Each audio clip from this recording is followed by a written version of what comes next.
trade-off is a situation that involves losing one quality or aspect of something in return for gaining another quality or aspect. This is losing.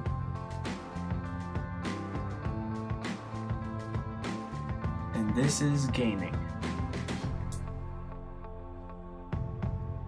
The selection process acts as give up in order to obtain the item in question. If you're a good basketball player, think LeBron, then why go to college? But if you're not LeBron, then it would be a good decision to attend college. Of course you will have to pay for what you get in this case, for a greater chance of a better job in the future.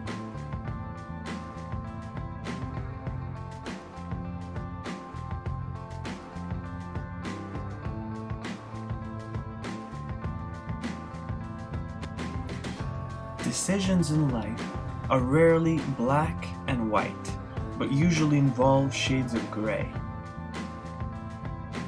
When a person makes a decision, they usually think on the margin. They think about the positive and negative benefits of making one decision rather than another. How should I spend the next hour? How should I spend the next dollar? This makes the problem less. People's behavior will change when the costs or benefits change. In China,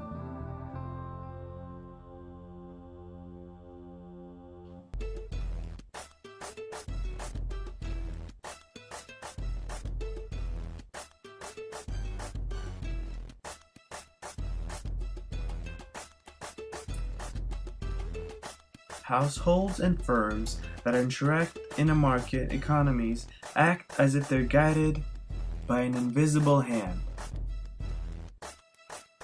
that leads the market to allocate resources efficiently.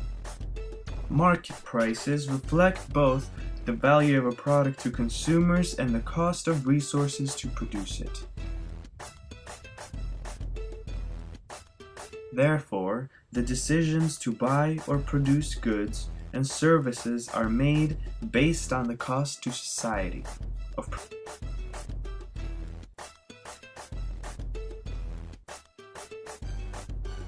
There are two reasons for the government to interfere with the economy: the promotion of efficiency and equity. Government improves market outcomes by decreasing taxes, stopping out of control government spending,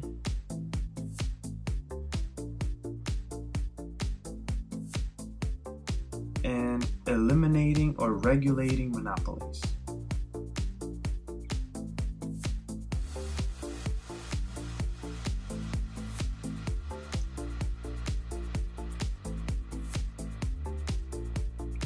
To say that the government can improve outcomes at times does not mean that it always will.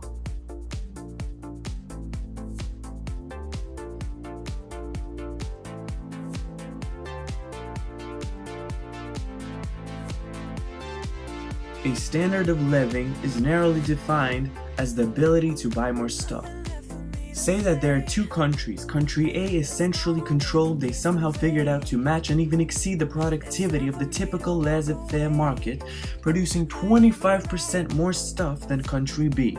However, Country A also controls every aspect of private life as well. Decide which stuff they can buy, how they use it, who can they associate with, when they travel and to where, what their job will be.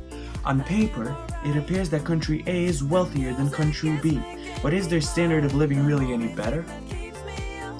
The more successful the market, the better off its people tend to be.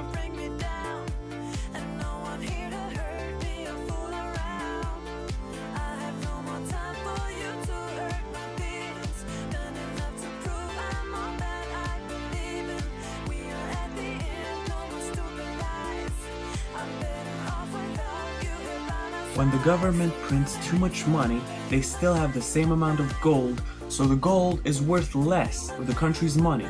The same applies to food and other items. As money is worth less, it buys less things. Printing more money has made goods more expensive, but it hasn't changed the quantity of goods. Sometimes governments have to print more money in times of crisis, when they can't borrow anymore. In the society that we live in, we continuously purchase goods, and behind every purchase exists the demand for each good. The need and demand for such goods acts as the determinant of inflation. Not all people have equal purchasing powers, and not everyone is employed as others are.